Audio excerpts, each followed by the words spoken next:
Hello, this is a demonstration of the application for the Warlingham Wines iPad app.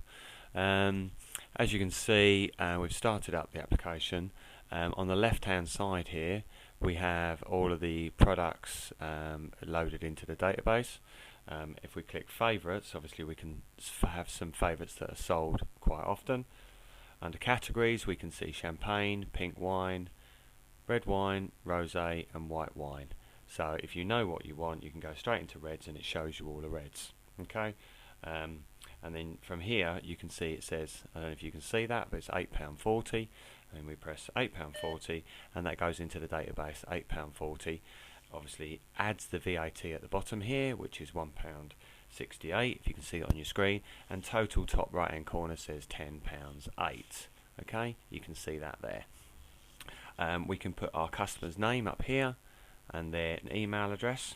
So obviously we can type in here Darren and we press OK. We can put their email address, or we could pull up a contact if they were in our contacts database inside the iPad.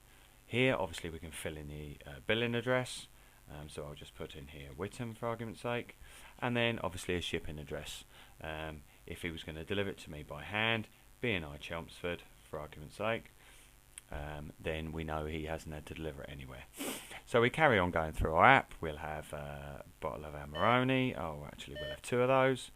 We'll have a Bottle Tree Chardonnay.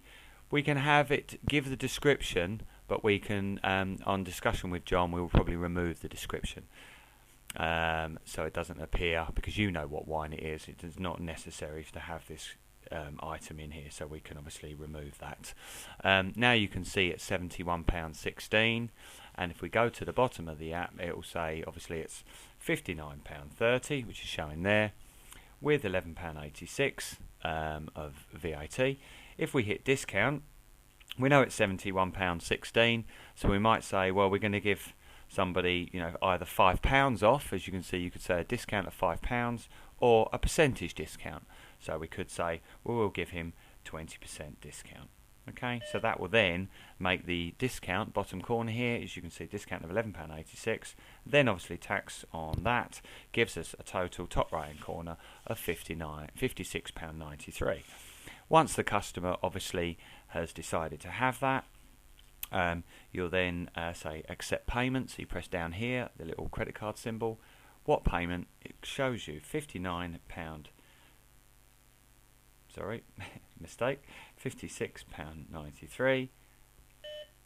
Accepted, and now you can see it puts paid through the invoice. When we saw that payment, you can choose whether it was cash, cheque, credit card, etc., or we could void the payment if it was incorrect. Voids the payment. However, in the database, it still will show. Up here, we can see it says invoice number 7. It still will show number 7, but it will show it was a void amount. Okay, so we void the amount, and or we can reapply from there. So that's how you actually use the application. Obviously, from then onwards, we've got a print application here or an email application. So you can say to the client, would you like it emailed? Put the email in, it will know their email address, and it creates a nice little invoice. And on the invoice, we can see Warlingham Wines. We've got some logos. We can see, obviously, if I show you that closely there, you can see it's completely itemised and given out to the client. You can see exactly how this is given, including all of the subtotals, the tax, the discounts, the payments, etc. All, and send that straight to their email account. If we cancel out of that, delete that, we could print the payment straight to a printer if we wanted to, if it was on the network. So once that's done, that's generally how the application works. We can modify all of the where the logos look and feel. If we go under this one here, inventory, this is where our database is stored. So from here we can say there's our champagne. We can change our prices here. We can say if this has got a taxable item or not, and which category it sits in. Where I showed you the categories earlier, over here, you can see the categories. We can say we've got one in the champagne category there. And where's our favourites? but we could say this one here is in the red wine category, as we can see bottom right hand corner.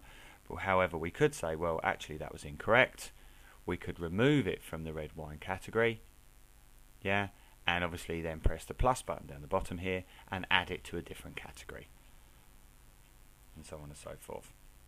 If we don't have that item anymore, we could say item is active. We could turn it off and it would remove it from the database. We'll take it away from the database. Okay, so it wouldn't be available. If we wanted to make it a favourite, as you can see from the favourites, we click this blue button here. So this Ripasso 2008 is now going to be a favourite. When we go back here and go to our favourites, we can now see that Ripasso sits in the favourites.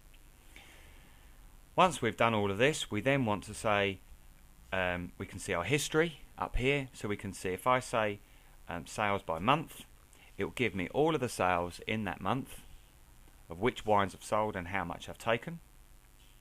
We can see if we created any estimates. We haven't created any estimates. However, today or Wednesday, we created this for Lewis Home Furnishings. You can see her bill there.